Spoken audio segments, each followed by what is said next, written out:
తిరుమల లడ్డూ విషయంలో కూటమి ప్రభుత్వం చేస్తున్న ఆరోపణలను అద్దంకి నియోజకవర్గ వైసీపీ సమన్వయకర్త డాక్టర్ చింతలపూడి అశోక్ కుమార్ తీవ్రంగా ఖండించారు. ఇది కేవలం రాజకీయ లబ్ధి కోసం విషప్రచారం చేస్తున్నారు అని, కోట్లాది మంది భక్తుల అత్యంత పవిత్రంగా భావించే తిరుమల లడ్డూపై తప్పుడు ఆరోపణలు చేయడం ద్వారా కూటమి ప్రభుత్వం హిందువుల మనోభావాలను దెబ్బతీస్తుందని ఆగ్రహం వ్యక్తం చేశారు. ప్రభుత్వం వైఫల్యాలను కప్పిపుచ్చుకోవటానికి, ప్రజల దృష్టిని మళ్లించడానికి ఈ రకమైన అసత్య ప్రచారాలను తెరపైకి తెచ్చిందంటూ విమర్శించారు. తిరుమల పుణ్యక్షేత్రాన్ని రాజకీయాల్లోకి లాగటం వల్ల కలిగే నష్టం భవిష్యత్తులో తీవ్రంగా ఉంటుందంటూ హెచ్చరించారు. రాష్ట్రంలో కుల మత విద్వేషాలను రెచ్చగొట్టే విధంగా కొన్ని రాజకీయ పార్టీలు ప్రయత్నిస్తున్నాయని, ఇది సమాజానికి మంచిది కాదన్నారు. తిరుమల లడ్డూ ప్రసాదంపై వస్తున్న ఆరోపణలను ఖండిస్తూ అటువంటి పవిత్రమైన విషయాన్ని రాజకీయ ప్రయోజనాల కోసం వాడుకోవటం సరికాదన్నారు. తిరుమల శ్రీవారి లడ్డూ ప్రసాదం అంటే భక్తికి నిదర్శనం. అటువంటి లడ్డూ ప్రసాదాన్ని వివాదాల్లోకి లాగి భక్తుల్లో లేనిపోని అనుమానం రేకెత్తించడం అత్యంత దుర్మార్గమైన చర్య అని అశోక్ కుమార్ అన్నారు. పాత్రికేయ మిత్రులందరికీ నమస్కారం. ఈరోజు ఈ ప్రెస్ మీట్ పెట్టడానికి ముఖ్య కారణం ఏంటంటే, ప్రస్తుతం రాష్ట్రంలోనే కాదు ప్రపంచవ్యాప్తంగా డిస్కషన్లో ఉన్నటువంటి తిరుమల తిరుపతి లడ్డూ ప్రసాదం మీద జరుగుతున్నటువంటి గందరగోళానికి ఏ విధంగా మనం వాటిని అరికట్టాలి అనే దానిలో భాగంగానే ఈ ప్రెస్ మీట్ పెట్టడం జరుగుతుంది. సరిగ్గా దాదాపు 7-8 నెలల క్రితం ఒక గౌరవప్రదమైనటువంటి స్థానంలో ఉన్నటువంటి సాక్షాత్తు రాష్ట్ర ముఖ్యమంత్రి వరిలే ఎటువంటి ఎవిడెన్స్ లేకుండా ఏదో నోటికి వచ్చినట్టు కొన్ని కోట్ల మంది దాదాపు ప్రపంచవ్యాప్తంగా ఉన్నటువంటి ప్రతి ఒక్క హిందువు కూడా ఎంతో గౌరవంగా ఎంతో భక్తితో పూజేటటువంటి వెంకటేశ్వర స్వామి ప్రసాదమైనటువంటి తిరుమల తిరుపతి లడ్డూలో జంతువుల కొవ్వు, పంది కొవ్వు, అదేవిధంగా ఫిష్ ఆయిల్, గేదె కొవ్వు కలిసిందనే ఒక తప్పుడు ప్రచారంతో ఒక గ్లోబల్ ప్రచారాన్ని మొదలుపెట్టారు, ఎటువంటి ఎవిడెన్స్ లేకుండానే. ఆ రోజు ఒక గౌరవప్రదమైనటువంటి వృత్తిలో ఉన్నటువంటి వ్యక్తి మొదలుపెట్టిన ఆ అసత్యాన్ని సాక్షాత్తు రాష్ట్ర డిప్యూటీ సీఎం కూడా ఏదో నిజంగా తప్పు జరిగిపోతున్నట్టు మాలధారణ వేయటం, గుడిమెట్లు కరగటం, హిందువుల మనోభావాలు దెబ్బతింటున్నాయని నానా యాగి చేశారు. ఫస్ట్ థింగ్ ఏంటంటే, దేవుణ్ణి రాజకీయాల్లోకి తీసుకురావటమే చాలా పాపం. అలాంటి పాపాన్ని వాళ్ళు మూటగట్టుకొని ప్రజల నమ్మకాన్ని ఆల్రెడీ వమ్ము చేశారు. కానీ ఏదైతే నిజం ప్రజానికానికి అందరికీ తెలియాలి అనుకున్నారో, వైఎస్ఆర్సీపీ పార్టీ తరఫున ఇలాంటి ఒక ప్రచారాన్ని ఆపాలి, ఇలాంటి ఒక అసత్యాన్ని ప్రజలందరికీ సత్యం తెలియచేయాలనే కారణంతోనే ఆ రోజు మా నాయకులు వైఎస్ జగన్మోహన్ రెడ్డి గారి ఆదేశాలతో అప్పటి చైర్మన్ అయినటువంటి సుబ్బారెడ్డి గారు సుప్రీంకోర్టు మెట్లు తక్కడం జరిగింది. సుప్రీంకోర్టు కూడా ఒక సిట్ని ఆదేశించడం జరిగింది. దానిలో 2 సిబిఐ ఆఫీసర్లు, అదేవిధంగా రాష్ట్రానికి చెందినటువంటి 2 పోలీస్ ఆఫీసర్లు కూడా ఆ సిట్లో ఉంచారు. ఇటీవల ఆ సిట్ ఏదైతే సుప్రీంకోర్టుకి నివేదిక సమర్పించిందో దానిలో అసలు ఆ ప్రసాదంలో ఎటువంటి, ఏదైతే నెయ్యిలో జంతువుల కొవ్వు కలిసింది అని అంటున్నారో, ఆ నెయ్యిలో ఎటువంటి జంతువుల అవశేషాలు కానివ్వండి, పదార్థాలు కానీ లేవు అని సిట్ రిపోర్ట్ ఇవ్వటం, కూటమి ప్రభుత్వం డిఫెన్స్లో ఏం చేస్తుందో అర్థం కాక మళ్ళీ సరికొత్త నాటకానికి తెరతీయటం మొదలుపెట్టారు. అదేంటి అంటే, అసలు అది నెయ్యే కాదు, దాన్ని లడ్డూలో తయారీలో వినియోగించారు అని రాష్ట్ర వ్యాప్తంగా పోస్టర్లు అంటించడం మొదలుపెట్టారు. ఎప్పుడైనా సరే ఒక వ్యక్తి తప్పు చేసినప్పుడు పొరపాటు జరిగింది అని క్షమాపణలు గనక చెప్పుంటే రాష్ట్రం మొత్తం ఎంతో హర్షించేది, ప్రజల మనోభావాలను గౌరవించిన విధంగా ఉండేది. కానీ వాళ్ళు చేసినటువంటి అసత్య ఆరోపణని కప్పిపుచ్చుకోవటానికి దానిలో ఎటువంటి కొవ్వు కలవలేదు అని నివేదిక వచ్చినా కానీ పాపం జరిగింది అని రాష్ట్రం మొత్తం కూడా పోస్టర్లు అంటించింది, మీరు అందరూ చూశారు. దానిలో భాగంగా వైఎస్ఆర్సీపీ పార్టీ తరఫున అవి తీసివేయాలి అని ఎక్కడైతే ఏర్పాటు చేశారో వాటినటువంటి మున్సిపల్ కమిషనర్లకు కానివ్వండి, పోలీస్ ఆఫీసర్లకు కానివ్వండి, అదేవిధంగా డీజీపీ గారికి కానివ్వండి మేము రిప్రజెంటేషన్ ఇవ్వడం జరిగింది.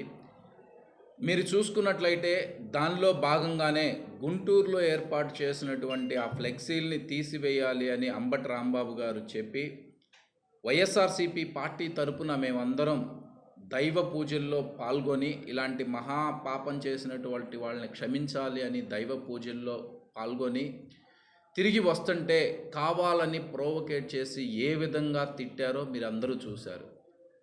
కర్రలతో పోలీసుల ముందే ఆయన మీద దాడి చేయడానికి ప్రయత్నించారు. డెఫినెట్గా వాళ్ళు ప్రోవోకేట్ చేయటం వలన అంబటి రాంబాబు గారు ఆ రోజు ఒక మాట తూలాను అని చెప్పి ఆయనే ఒప్పుకున్నారు. దానికి చింతిస్తున్నానని అని కూడా అన్నారు. కానీ దాన్ని లేనిపోని విధంగా ఏదో రాష్ట్ర ముఖ్యమంత్రిని ఒక పదంతో తిట్టాడు అనే విధంగా వాళ్ళు కాయించి, మీరు ఆ వీడియో చూసుకున్నట్టయితే క్లియర్గా ఉంది. చంద్రబాబు నాయుడు గారు వస్తారా, వాళ్ళ అమ్మ మొగుడు వస్తాడా అన్నాడే కానీ దాని తర్వాత ఎవరైతే ఆయన్ని తిడుతున్నారో వాళ్ళని తిట్టారే కానీ ఎటువంటి పరిస్థితుల్లోనూ ఆయన ఒక పరుష పదంతో వాడలేదు. అలాంటిది సాక్షాత్తు ఒక సెంట్రల్ మినిస్టర్ అయినటువంటి వ్యక్తి ఈ విధంగా చేస్తారా, మీ అంతు చూస్తాం, మీకు సినిమా చూపిస్తామని అక్కడ ఉన్నటువంటి లోకల్ ఎమ్మెల్యేతో, ఆయన కూడా చాలా సేఫ్గా ఆయన ఏమి ఇన్వాల్వ్ అవ్వకుండా లోకల్ ఎమ్మెల్యేతో ఆ విధంగా అంబటి రాంబాబు గారి ఇంటి మీద దాడి ఏ విధంగా చేశారో మీరు అందరూ చూశారు. దాంతోపాటు జోగి రమేష్ గారి ఇంటి మీద కూడా ఏ విధంగా దాడి చేశారో మీరు అందరూ చూశారు. ఆ రోజు గత ప్రభుత్వంలో టీడీపీకి చెందిన ఒక వ్యక్తి డైరెక్ట్గా అప్పటి ముఖ్యమంత్రిని తిట్టాడు అని ఆ రోజు నిజంగా గొడవ జరిగినప్పుడు చాలామంది అన్నారు మీరు చేసింది తప్పు అని. మరి ఈరోజు మీరు చేసింది ఏంటి? ఆ రోజు నిజంగా కొంతమంది మనోభావాలు దెబ్బతిన్నప్పుడు ఆ విధంగా జరిగినప్పుడు మీరు అందరూ తప్పు తప్పు అన్నారే, ఈరోజు మీరు చేసిన పని ఏంటి అనేది ఒక్కసారి మీరు ఆలోచించుకోండి. ఇదే విధంగా జరుపుకుంటూ పోతే ఎప్పుడో బీహార్లో విన్నాం, ఇప్పుడు ప్రస్తుతం బీహార్లో కూడా అలాంటి స్థితిగతులు ఉన్నాయో లేదో నాకు తెలీదు. బీహార్లో జంగిల్ రాజ్ పాలన అని ఉండేది. ఈరోజు ఆంధ్రప్రదేశ్లో అది కళ్ళారా చూస్తున్నాము. మాజీ మంత్రివర్యులే క్షేమంగా లేరు, వాళ్ళ కుటుంబ సభ్యుల మీదే అటాక్ జరుగుతున్నాయి అంటే ఒక్కసారి మీరు ఆలోచించుకోండి ఎటు నుంచి ఎటు పోతున్నాము అనేది. ఏదైతే సుప్రీంకోర్టు వేసినటువంటి సిట్టు ఆ రిపోర్టులో ఎటువంటి జంతువుల కొవ్వు కలవలేదు అని ఆ నివేదిక రాగానే ఇప్పుడు కొత్త రాగం అందుకున్నారు.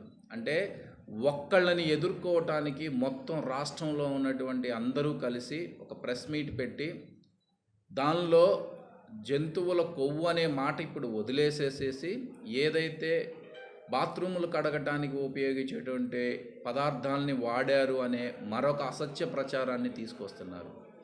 సిట్ రిపోర్ట్లో ఏముందో క్లియర్గా నేను చెప్తాను వినండి. దానిలో ఏంటంటే ఏదైతే కంపెనీ ఉందో ఆ నెయ్యి తయారు చేసే కంపెనీ ఒక రకమైనటువంటి యాసిడ్ని ప్రొక్యూర్ చేశారు అని మాత్రమే ఆ రిపోర్ట్లో ఉంది. అంటే ఆ కంపెనీ ఆ యాసిడ్ని ప్రొక్యూర్ చేసినంత మాత్రాన దాన్ని లడ్డులో వాడారు అని కూడా ఎక్కడా సిట్ చెప్పలేదు. ఎగ్జాంపుల్ చెప్తున్నానండి. నేను ఒక ఉప్మా తయారు చేయాలి అనుకున్నాను అనుకోండి, బజారుకి వెళ్తాను, సేమియానో మైదా పిండో లేదంటే గోధుమ రవ్వో బొంబాయి రవ్వో దాంతోపాటు షుగరు ఇంకా మిగతా చాలా వాటితో పాటు నేను ఒక విమ్ బారు లేదా ఒక డిష్ వాషర్ కొనుక్కొచ్చుకున్నాను అనుకోండి. అంటే అవి కొనుక్కొచ్చినంత మాత్రాన నేను ఉప్మాలో విమ్ బారో డిష్ వాషరో యూజ్ చేస్తున్నారు అని కాదండి. వాటి వల్ల ఉపయోగం వేరే ఏదైనా ఉండొచ్చు. దాన్ని పట్టుకొని వాళ్ళు ప్రొక్యూర్ చేశారు కాబట్టి ఆ నెయ్యిలో కలిపారు అనేది అనడం ఎంతవరకు సహజం, ఎంతవరకు సమంజసం మీరు ఒక్కసారి ఆలోచించండి. సిట్ రిపోర్ట్ క్లియర్గా మెన్షన్ చేసింది ఎటువంటి కెమికల్ కానివ్వండి, ఎటువంటి జంతు కొవ్వు కానివ్వండి దానిలో కలవలేదు అనేది. ఇంకొక మేజర్ ఇష్యూ ఏంటంటే మా పార్టీ నాయకులు సుబ్బారెడ్డి గారు ఆల్రెడీ కల్తీ జరిగిందని ఒప్పుకున్నారు అనేది ఇంకొక అసత్య ప్రచారం చేస్తూ ఉన్నారు. సుబ్బారెడ్డి గారు ఎట్టి పరిస్థితుల్లోనూ అక్కడ కల్తీ జరిగింది అనేది చెప్పలేదండి. ఏదైతే కూటమి ప్రభుత్వం వచ్చిన తర్వాత ఒక 4 ట్యాంకర్ల లారీల నెయ్యి సప్లైని టెస్ట్ అంటే రొటీన్ టెస్ట్లో చేసినప్పుడు సబ్స్టాండర్డ్లో ఉన్నాయి అని చెప్పేసి వాటిని వెనక్కి పంపించారు. కూటమి ప్రభుత్వంలోనే. అది ఏఆర్ డైరీ పేరు మీద వచ్చింది. ఏదైతే వెనక్కి పంపించేసేసారో వాటిని డిస్కార్డ్ చేయకుండా ఒక నెల రోజుల పాటు ఆరోగ్యమే మహాభాగ్యం అంటారు, కానీ ఆరోగ్యాన్ని నమ్మకంగా కాపాడే స్థానం ఎక్కడ? ఇది ఒంగోలులో మీకు దగ్గరగా మన Venkataramana nursing home private limited. Caring your life 54 ఏళ్ల విశ్వాసంతో ఇది ఒక హాస్పిటల్ కాదు, ఇది ఒక విశ్వాసం. 3 తరాలుగా వేలాది కుటుంబాలను ఆరోగ్యంగా నిలిపిన ఆదరణ. మా నిపుణుల వైద్య బృందం మా దగ్గర అనుభవం కలిగిన బృందంలో అందించే సేవలు neuro surgery, general medicine, diabetes, pulmonologist, general surgery, ophthalmology, urology, orthopaedic, ENT, paediatrics, dental surgery, anaesthesiology, gynaecology, cardiology, emergency మరియు క్రిటికల్ కేర్. ఒంగోలులో ఆరోగ్యానికి ఒక కొత్త శకం ప్రారంభమవుతుంది. వెంకటరమణ ఐ హాస్పిటల్ ప్రారంభించబడింది. కంటి ఆరోగ్యానికి ప్రత్యేక పరిష్కారంగా ప్రభుత్వ ఉద్యోగులు, రిటైర్డ్ ఉద్యోగులు మరియు వారి కుటుంబ సభ్యుల కోసం ఈహెచ్ఎస్ ద్వారా వైద్యం, క్యాష్లెస్ సేవలు, మెడియాసిస్, స్టార్, జీహెచ్పీఎల్, ఆదిత్య బిర్లా, బజాజ్ అలియన్స్ మరియు ఇతర ప్రముఖ హెల్త్ స్కీమ్లు అందుబాటులో ఉన్నాయి. ఆరోగ్యశ్రీ, డాక్టర్ ఎన్టీఆర్ వైద్య సేవా నిధి అందుబాటులో ఉన్నాయి. చిరునామా ఆర్టీసీ బస్టాండ్ ఎదురుగా, Kurnool road, Ongole. Phone number 08592282623, cell number 9100679099. Eye hospital number 9866484770. Website www.venkatramanarsinghome.com. Facebook www.facebook.com/pkrnh. Venkataramana nursing home, 3 తరాల విశ్వాసం, నూతనతతో కూడిన సేవ. మేము కేవలం చికిత్స చేయము, మేము శ్రద్ధ వహిస్తాం, పరిరక్షిస్తాం. సేవ చేయడం మాకు ధ్యేయం.